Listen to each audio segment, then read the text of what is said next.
You're this perp back with another video, and finally get a new episode of Vinland Saga. This is my review of episode 10. But before I get into this video, I want y'all to hit that like button, hit that subscribe button if you're new, and also follow me on Twitter at perpminded.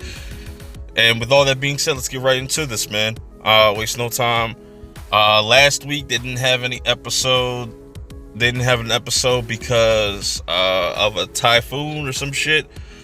You know, that sucks, but, you know, I'm still kind of mad we didn't get a fucking episode last week. We could have already been at episode 11, but, you know, I digressed. Who cares? I love this episode. This show just keeps getting better and better. Pretty much starts off with Thorkel continually bringing the fight to Denmark, and just all those people sitting there at the village, or, you know, wherever they were posted up at. You know, Ragnar is kind of stressed out because he's in charge of the prince. The prince is also there. Thorkel gets wind of this, or gets word of this, and Thorkel and his people continuously attack Ragnar and his people. Meanwhile, we get this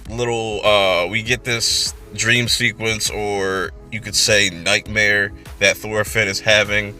He's talking to his one moment he's talking to his father about Vinland and just this paradise, and talking to him pretty much about, you know, you need to stop looking for revenge, and because look at what it's doing to people around you. And this younger Thorfinn is seeing all the death and destruction to all these different villages, and seeing the effects that this war have had, pretty much.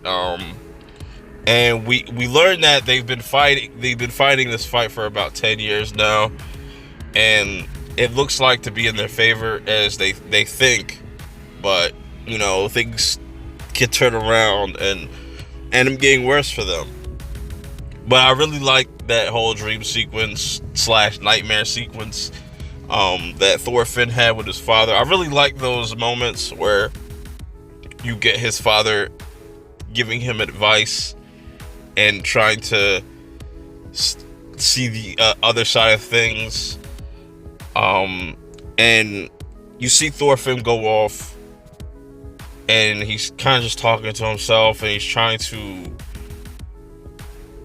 put everything together. Askeladd is there, and Askeladd kind of gives him a whole speech about Rome and just Ragnarok. And I really like Askeladd. As much as an asshole and as much as a douchebag he is still a really, really dope character. And Thorfinn doesn't like him getting close to him, even though, you know, Askeladd tells him, like, yeah, time's on your side. You know, I'm getting old. One of these days, I'm going to lose. And it's interesting to see Askeladd be so accepted of defeat, but he doesn't want to go out like no punk.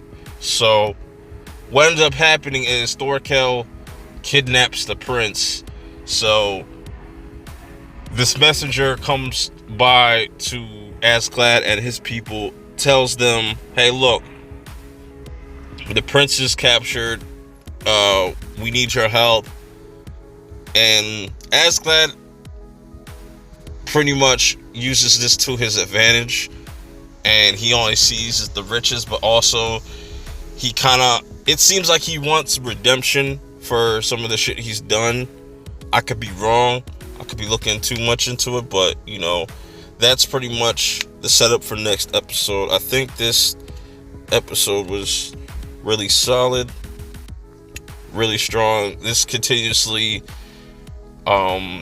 gets better and better as each episode goes by. I can't wait to see next week's. What do you guys think about it in the comments below? Is Askeladd looking for redemption? But also, is Thorfinn kind of looking for redemption? What kind of path does he want to go? Does he want to keep going on this destructive path? Or does he want to get away from that and go his own route and do his own thing? Because he still wants to kill Askeladd, but that could change. I doubt it, but we just got to wait until next week to find out everything and watch more episodes as time goes on.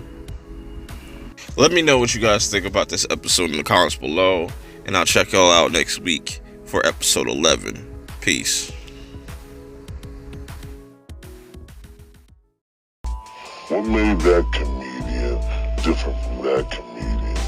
And it was the strength, the inner strength, the style, the confidence they had, not being afraid to fail.